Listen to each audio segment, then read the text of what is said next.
मेरी बात याद रखना।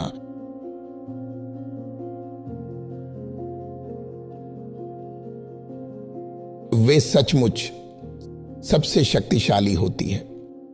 वास्तव में वे शैतान के हाथों में सबसे प्रभावशाली और उत्पादक आत्माएं हैं।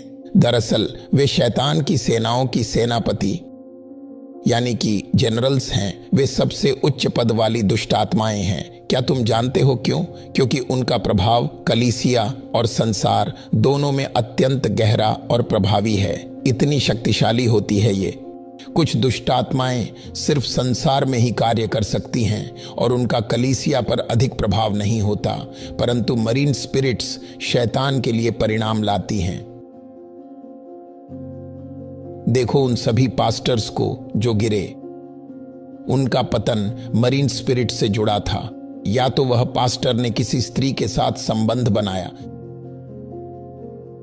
देखो वे सभी जोशीले वर्शिप लीडर्स जो गिरे, दुनिया में कहीं भी हो, उनका संबंध मरीन से था। यौन संबंध, प्रलोभन। वे सभी शक्तिशाली लोग जो आत्मिक बातों में ऊंचे उठे और बाद में गिर गए, वे अनियंत्रित इच्छाओं और यौन पापों के कारण गिरे। ऐसे पाप तुम्हें नष्ट कर देंगे, आपके अभिषेक को, आपके अनॉइंटिंग को सुखा देंगे और आपके प्रार्थना जीवन को कमजोर बना देंगे।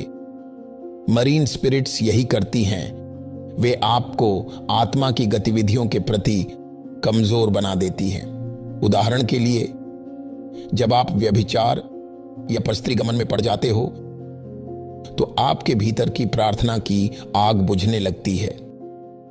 याद रखो, शैतान का तुम पर कोई अधिकार नहीं है।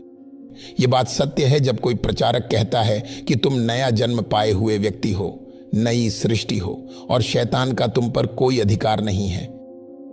यह पूरी तरह सत्य है, पर मत भूलो, शैतान का तुम पर अधिकार न होने का कारण यह है कि तुम आत्मिक रूप से जीवित और आत्मिक रूप से सक्रिय हो। अब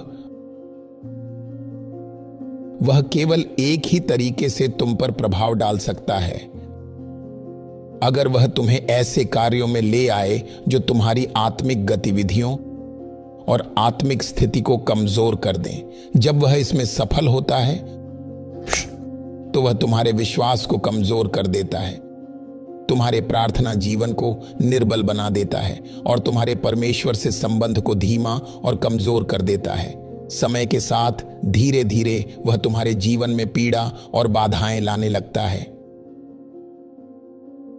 अगर तुम अश्लील वीडियोस यानी कि पोर्नोग्राफी देखते हो